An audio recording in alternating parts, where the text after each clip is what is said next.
যখন আমাদের ভারতের টিম আইপিএল থেকে অস্ট্রেলিয়ার সাথে হেরে গেল, বাংলাদেশের কিছু কিছু মানুষ এত খুশি হলো, এত মানে ভীষণ তাদের ঈদ পালন করতে শুরু করলো। আফটার দ্যাট দেখা গেল যে আমাদের হারা দেখে, আমাদের পরাজয় দেখে বাংলাদেশের মানুষ এত হ্যাপি ছিল। এত হ্যাপি হওয়ার পর তাদেরকে আইপিএল থেকে বহিষ্কার করে দেওয়া হলো। লাভটা কি হলো? এই জন্যই কথা বলতে বলা আছে যে কারুর বিপদ দেখে বা কারুর দেখে, দুঃখ দেখে হাসা লাগে না।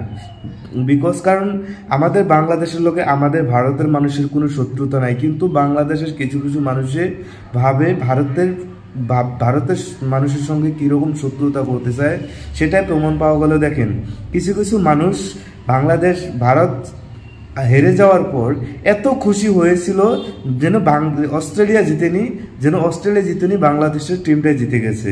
তো এট লাস্ট দেখা গেল কি, বাংলাদেশের প্লেয়ারদেরকে আইপিএল থেকে ব্যান করে দেওয়া হলো। তারা আর বিশ্বকাপ বা আইপিএল খেলতে পারবে না। এটা পরিপ্রেক্ষিতে কি হলো? এটা পরিপ্রেক্ষিতে বাংলাদেশের বন্ধুদের বলছি, এটা পরিপ্রেক্ষিতে কি হলো? কোনো লাভই হলো না, বেকার তোমাদের আরো লস হয়ে গেল। এই জন্য অন্যের দুঃখ দেখে হাসতে লাগে না, আমাদের ভারত কখনো খারাপ খেলেনি, কখনো পুরা সব টিমে জিতেছে, কেবল লাস্ট টিমটা আমাদের হেরেছে। তো এটাতে আমাদের দুঃখের বিষয় না, এটা আমাদের ভারত সবসময় টপ র্যাঙ্কে থাকে। আজকে দেখেন, আজকে টি-20-তে আমাদের ভারত অস্ট্রেলিয়ার সঙ্গে লড়াই করে জিতে গেছে, বা অস্ট্রেলিয়ার সঙ্গে জিতে গেছে ক্রিকেট খেলে।